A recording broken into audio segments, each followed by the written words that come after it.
Welcome to the FitBiz Accelerator, your ultimate guide to launching, growing, and scaling a thriving online fitness business. I'm your host, Tobias Young, and whether you're just starting out or looking to take your business to the next level, this podcast is packed with actionable tips, real-world strategies, and the insights you need to crush your business goals and build the business of your dreams. Now that you're here, let's dive in. What is up, squad? Welcome back to another episode of the FitBiz Accelerator podcast. Today's episode is one that every online trainer, fitness coach, and gym owner needs to hear. Because let's be honest, most fitness coaches definitely want to make more money. We want to get more leads. We want to get more sales. We want to enroll more clients. We want to generate more total revenue. And listen, I'm all for that. But here's the problem. If you're making more money, but you don't have your business structured properly, then you're not planning ahead properly, right? If you're reacting to taxes once a year instead of being proactive all year long, then you may be working your butt off just to hand over way more money than you should. And that's what we're going to be talking about today. My guest is Ryan Otto, founder of Accent Financial Services and the Taxsmiths. And Ryan pioneered the concept of tax smithing, which we'll dive into. It's a proactive approach to tax planning designed to help business owners legally minimize taxes, improve cash flow, and build long-term wealth. And he's not your traditional accountant who just shows up at tax time and tells you how much you owe. Ryan thinks more like an entrepreneur. He helps business owners go from making income to actually building something that lasts. And for fitness coaches, obviously, you know, that's pretty huge because once you start scaling to 10K months, 20K months, 30K months, and then beyond, the game changes. And at that point, it's not just about making more, it's about keeping more. It's about structuring your business properly. It's about paying yourself the right way. It's about understanding when certain tax strategies just make more sense. And it's about turning your whole online fitness business into a wealth building vehicle, not just another stressful job that obviously you built for yourself. So Ryan, welcome to the show, man. And I'm excited to be here. And it's going to be great. There's so many things to talk about. And just like what you just said, it is easier to save a buck than it is to make a buck. Absolutely. And I help people do that. So I'm excited. Cool. Well, welcome to the show, man. And for anyone who doesn't know you yet, give us the quick version of who you are, what you do, and how you got into this world of helping entrepreneurs with tax strategy and wealth building. Yeah, absolutely. Well, I accidentally started in the world of accounting when I was about 14 years old, doing invoicing for my dad. And I didn't know that it was going to be a thing then, but it turned into a thing later on. I've been in the world of accounting for, 26 years now officially. And I got into tax smithing and really helping people figure out their stuff about 3.5 years ago when I went through acquiring companies and starting to build a bunch of companies. Right now, I love doing this stuff for people, and it's created a whole world around me. I now have 7 different businesses that I'm running. So I get the whole entrepreneur mindset. It's where I live every day, and I want to help people do that. That's so cool, man. And I love the term tax smithing because it already sounds different from like just traditional accounting. And most people think of taxes as this boring, painful thing that they deal with once a year. But you look at it differently. Like, can you explain what tax smithing means and why you created that approach? Yes, what I was thinking, and it was like, there was a bunch of us sitting around a room and we're talking about like, how do we position this? How do we charge for these things? Like, what is this thing supposed to look like? And one of the guys in the room, he was like, man, it's kind of like blacksmithing, right? Where you have to know exactly the right thing to hit, or, how hot do you need to get it? And I was like, yeah, it's like tax smithing. Yeah. And we all just immediately loved the idea, and it created a whole theme around everything. And the idea is just, you do have to know, if you're going to be a blacksmith, you have to know how metal works. You have to know how heat works. You're building tools as you go along that makes your stuff work better. Like, you have to build your own tools. And trying to understand all of that, we started talking about it, and we're like, the tax code just has so much stuff in it that nobody can keep up with. And it takes people with a certain set of skills to understand what all that is and understand what it means and how to plug it into somebody's life. And it's a crazy thing. It's customized for everybody because there's so many moving pieces. Yeah. But there's things that you have to know as a business person that just most people are never exposed to that. Yeah. And I think this is a big one for coaches too, because a lot of fitness professionals, they're so focused on marketing and sales and, delivery that the financial side just gets pushed to the back burner. And then tax season comes and they get smoked. I used to, right? So let's talk about that. What's the difference between being reactive with taxes versus being proactive? And where do you see most coaches and service-based entrepreneurs getting this wrong? Yeah. Well, I mean, I'll be honest, I see most people are on the reactive side rather than the proactive side. Business owners of all shapes and sizes. And there's some people that they will kind of understand some of these things. Like I've had some amazing conversations with people who have just started figuring out that there's other things that they can do, but they just don't know what it all is and how it applies to them and what they can do with it. Once you start going down this path where you're like, okay, open my mind, tell me what the options are. And once you're open to that, the sky's the limit, man, especially for small business owners. Because there's two things in the tax code that are guaranteed to help you save money on taxes. The two strategies that the wealthiest people in the country use is owning businesses and real estate. Owning businesses opens up so many different things that nobody knows about. Yeah. And one thing that you mentioned before in the app is that a lot of business owners aren't necessarily struggling because they don't make enough money. They're struggling because they aren't structured correctly. And that's powerful because I see this all the time with fitness coaches. They finally start making some money online, but they're still operating like a freelancer with no real structure, no system for paying themselves, no tax strategy, no clear financial plan. So what are some of the biggest structural mistakes that you see entrepreneurs making once they start earning consistent income? Yeah. Well, the first one is not changing your business structure, right? And one of the things that people have kind of a tough time wrapping their brain around is, I started my LLC and then somebody told me I should be an S Corp. I'm like, okay, that's great. You can still be an LLC and be an S Corp. Or you can be an LLC and be a C Corp. You can be an LLC and be a partnership. An LLC is at the state level, but the way that you're getting taxed at the federal level can be different from that. And not going back and looking at that can cost you a lot of money in either direction. So we talk a lot about the S corporation. And once you get to a certain income level, it's worth pulling the trigger on an S corporation and just converting yourself, saying, I want to be taxed like a corporation, right? Mm-hmm. That's all that it is. You're telling the IRS, you're like, hey, I want to be taxed a certain way. I'm going to send you a different type of tax return. And the benefits that go along with that are immediate. And we do stuff for people where we'll actually go back in time and say, hey, we wanted to be an S Corp as of January 1st last year. And what that does is it frees up, it's like 15.3% is self-employment taxes. You can free up half or more of all of the income that you made that you're paying self-employment taxes on by switching to an S corporation. Nice. Way you can go the other direction. You say, listen, I set myself up as a C corporation. I'm not making as much money as I would like to be for doing that. Let's go the other direction so I don't have to pay all these other taxes. So looking at your business entity type and how you're getting taxed right out of the gate, like look at that every once in a while. Okay. Yeah. That's huge. And this is a big mindset shift that I want to hit on too, because a lot of trainers still see themselves as just a coach. Even if they're making 10,000, 20,000 or 30,000 a month, they still think more like a technician. They're focused on programs, workouts, doing macros, check-ins, client results, which are all important. But at some point, they have to become the CEO of the business. So when you work with a coach or some other type of service provider, what does that transition look like from, hey, I'm just a coach to I'm actually a real business owner? I will say the S corporation thing it's a great example because it comes up all the time. And just for everybody, just a real quick like rule of thumb. If you're making more than 50 grand net per year, you're probably in a place that you should think about doing this strategy. That's not that much, right?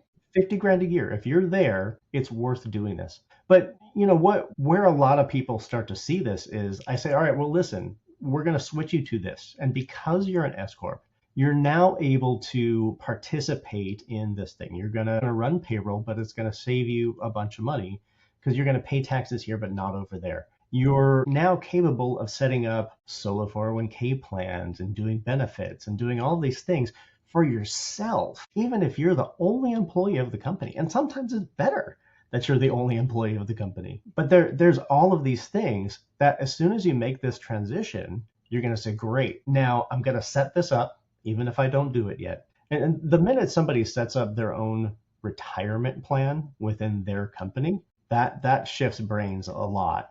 So like, oh wow, so I'm like a real corporation, kind of like I have a retirement plan. There's other things I have to think about. As soon as people start giving themselves a paycheck, that tends to be weird for some people because they're like, I don't know, I was just taking money out of the bank account whenever I needed it. Now I'm going to do a paycheck.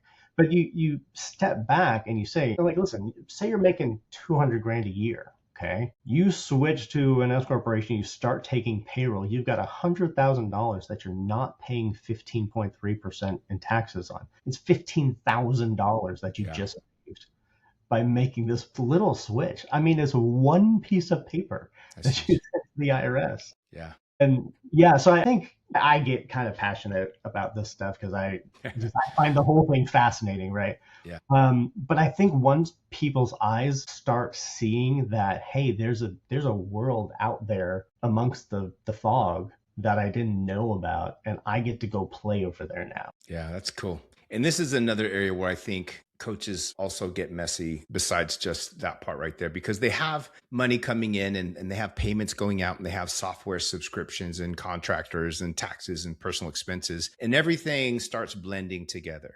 So let's talk about paying yourself, because we're talking about that a little bit. What are some basic principles that business owners should understand when it comes to actually paying themselves properly and then managing the cash flow? Yeah. Well, so as a startup business or as a small business that you're working, but you're not all the way where you want to be yet, whatever. Most of the time, what people are doing is just taking money out of the bank account. That's totally fine. You're allowed to do that all day long. Call it owner draws, owner distributions. It's totally fine. But until you get to a certain point, all that you're doing is keeping track of the cash that you're taking out, right? But cash and your financials are two different things. So a lot of people have a tendency to run their business by saying how much cash is in the bank account. And that's not really where you're supposed to be looking to understand, am I running a good business or not? And the shift from, okay, I want to start paying myself the right way. It's also the shift where you have to look at your financial statements and understand, like, well, if I pay myself this much, the company is actually losing money for the year. And is that what I want to be happening right now? Or do I not pay myself that much? Or what's the next phase of this? Because I keep taking money out of the bank account, but based on my P&L, I'm making a decent amount of profit from doing this. What's the next phase? And you got to understand your numbers in order to make the decisions right. Yeah. Otherwise, like when you go to buy a house, something like that, you might say, hey, I made 200,000 last year, but then it shows like a negative on your P&L. Yeah. And they're like, you don't qualify, dude. Like that, that's some of the things you got to think about. That's why they would want to get you. And I want to zoom out for a sec, because one of the things I loved about your application is that you don't just help business owners reduce taxes. You help them think beyond income and into wealth. And that's a massive shift, because a lot of fitness coaches are just trying to get, to the next month. They want more clients and more sales and more cash flow. But eventually the bigger question becomes, what am I building? So how should coaches start thinking about turning their business income into more of that long-term? Yeah. Well, so I'll say one of the first and easiest things that people can do is start a retirement plan, even if you don't have enough money to put into it right now. Because here's what's really awesome about just having a plan, right? So you are a solo entrepreneur and you're out there trying to make it in the world, and you start what's called a solo 401k. And you can do that as long as you don't have any employees besides you or your spouse, actually. But you can set this thing up. You don't have to put money into it. You can put money into it all throughout the year, even just at the end of the year if you wanted to.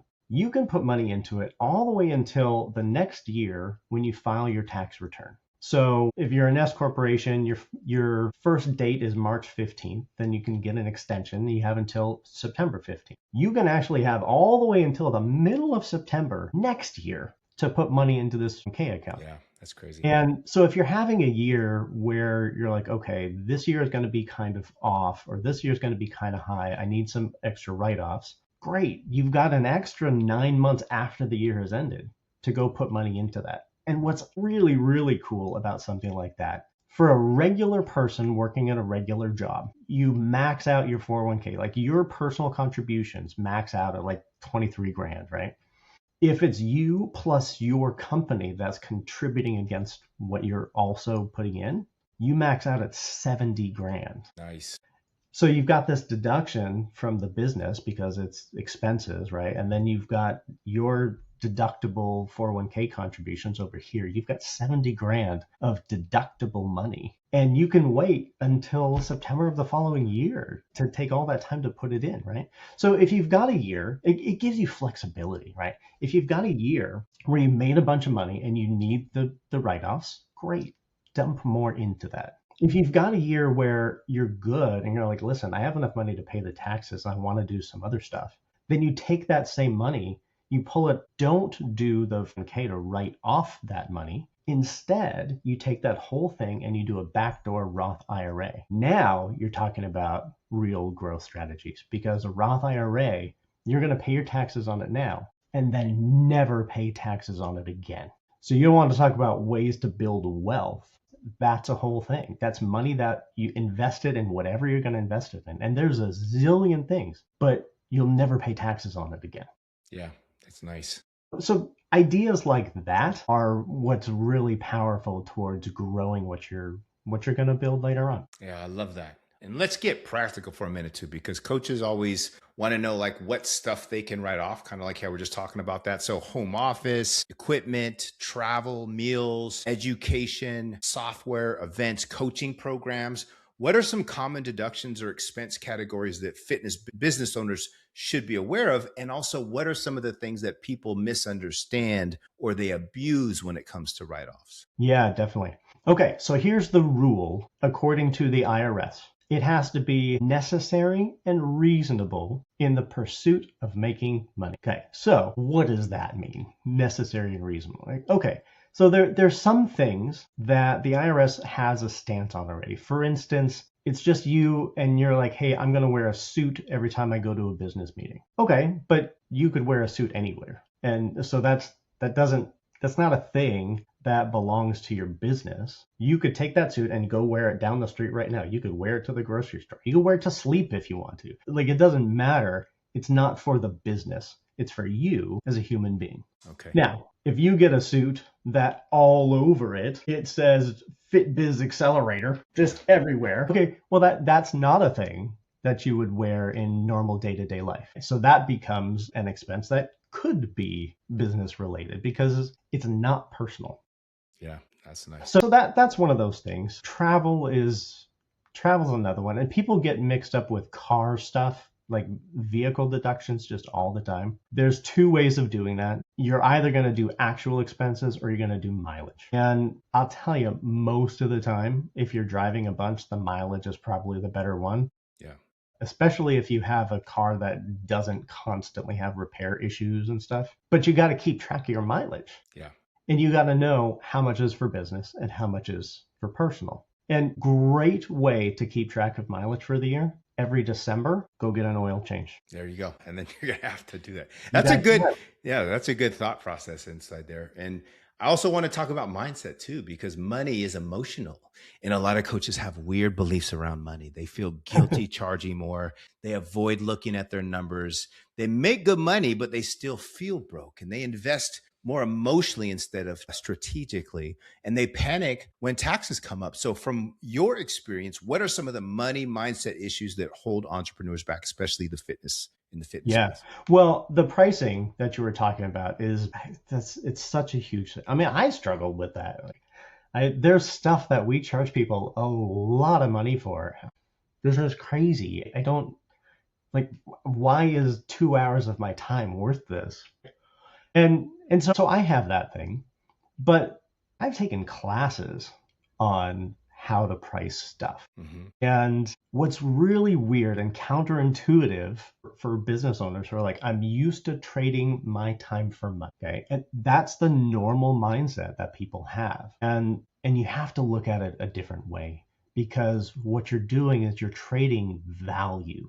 You're trading something that's going to be a part of somebody's life for years to come and is going to be something that just like, so in my case, I do this tax smithing stuff, right? And it's not a one-time thing. We're going to sit down 4, 6 times a year. We're going to talk about these things. There's going to be the diagrams and stuff that we do are going to change every year. Like, hey, we made a bunch of money. What should we do? Hey, we didn't make as much as we thought. What should we do? It's an ongoing thing. It's a relationship. And so for me, I had to figure out how to price the relationship and the value of what that's actually worth to somebody. There's times there was a guy that I helped beginning of last year. He saved $120,000 on taxes. Wow, that's crazy. And you have these things every once in a while that kind of trick your brain. And you're like, oh yeah, so I charge him like $5,000 for putting this whole thing together. And I'm like, yeah, but you look at what other firms charge for the same type of thing, and it's $20,000 or $50,000. There's a lot of value that you don't necessarily see when you're sitting around with your Excel spreadsheet trying to come up with what your prices are. Escaping the hourly mindset is an absolute must. It is very, very difficult for people to do that. Yeah. And I think in-person fitness coaches, they struggle a lot when it comes to that, when it goes to online, because they're used to charging $50 an hour, $70 an hour, $100 an hour. And then it comes to online and they're not having to trade all that time anymore. And they're like, well, how am I going to charge somebody $500 a month when it doesn't only take like 2 hours? It's the result. It's the transformation. Like that's what people care about. If you can help somebody get that result and it means so much to them, then that's what they're going to invest in. But what are the biggest financial or the tax mistakes that you see people make that are completely avoidable? Yeah, here's a big one. Keep your personal stuff and your business stuff separate. Have separate bank accounts. We have found so many times where somebody says, okay, here's all of the business expenses, but I also think that I bought some stuff for the business and, along the way, I think I did this thing. It wasn't a big deal. That was the card that I had out. And like, it's fine to do that because at the end of the day, you and the business are the same thing, but you're missing the deductions from it. And so if you keep all of your business purchases on the business bank account or the business credit card, you'll be sure to have all of that stuff that you can actually write off. And that is so, so common. Make sure you have a separate bank account for your business. That just makes it easy. First of all, and just use that. Yeah, that's great tip, great advice in there too. And it's just so easy because then I'm going to buy a new computer. I'm going to use it. Oh, I'm not going to use my personal account. I'm going to use my business. Boom. Then like your tax account already knows it's a write-off. It just makes sense. And let's say someone is listening to this episode and they're realizing, okay, I need to get my financial house in order. What are the first 3 steps that they should take after listening to this episode? Make sure you have a bank account, do your bookkeeping, and check on what your entity type is. I would say that would be the first 3 that I would say. Awesome. And Ryan, if there was one thing you wanted every online trainer, fitness coach, and gym owner listening to walk away with today, what would that one thing be? Man, you guys are out there trying to improve people's lives. And what you're attending to is body and mind. And in our lives, there's only so many things that we can tackle. And you're the professionals when it comes to helping people with their bodies. You need professionals to help you with other stuff too. And don't be afraid to go ask somebody about it. Yeah. Once you get to be an expert in a certain thing and you're in your field and you're like, I know everything about this, there's this kind of feeling that grows and says, well, I need to pretend that I'm an expert in all of the things because I'm presenting myself a certain way. Don't. Find the people that can help you and don't be afraid of it. Yeah.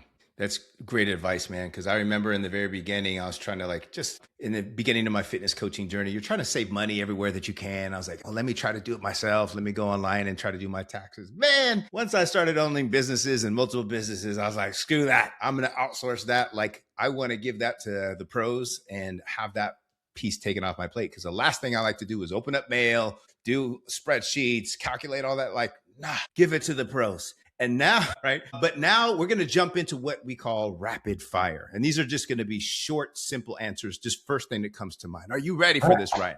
I'm ready. Let's go. All right. What's one financial habit every entrepreneur should have? Know your numbers. What's one tax mistake that drives you crazy? Not knowing your numbers. What's one thing that business owners should stop ignoring? Ignoring.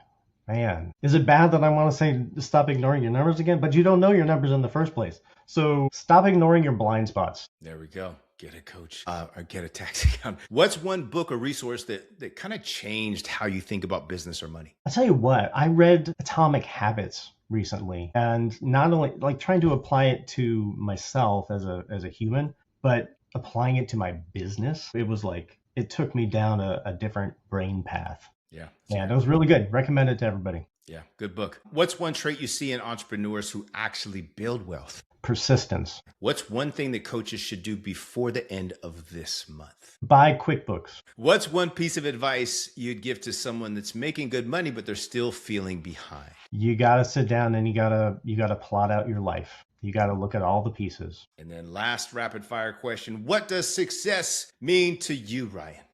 Being able to achieve goals and set new ones. Nice. Ryan, this has been awesome, dude. And I think this is such an important conversation because there's just so many coaches that are focused on growing their revenue, but they don't realize that growth without structure can create just more chaos. And the goal is not just to make more money. The goal is to keep more and to use it wisely and to build systems and think like a true business owner. And then eventually to turn that income into real wealth. So for everyone listening, don't wait until tax season to start thinking about this stuff. If you're serious about growing your online fitness business, you also need to get serious about the financial side of the business, because a business that makes money but doesn't keep money is not really winning. Ryan, where can people connect with you, learn more about what you do, and check out your... Yeah, so I've got a few different websites. Let's start with accentfinance.net. That's the big company that runs all of the stuff. We do bookkeeping, accounting, tax smithing, all of the things. Our website has tons and tons of resources on it. So check us out there. We're also on all of the social medias and everything, Accent Finance. Nice. I love it. All right, guys, that's a wrap for today's episode of the FitBiz Accelerator podcast. If you got value from this conversation, make sure you subscribe, leave a review, and share this episode with another coach who needs to hear it.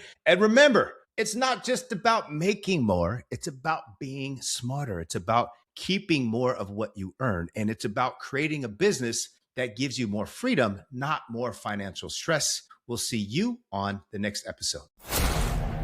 Thanks for tuning into the FitBiz Accelerator. If you found value in today's episode, make sure to subscribe so you never miss a tip or strategy to grow your online fitness business. And if you're ready to fast track your success, don't forget to check out tntfitprocoaching.com. Until next time, stay consistent, stay focused, and keep crushing it.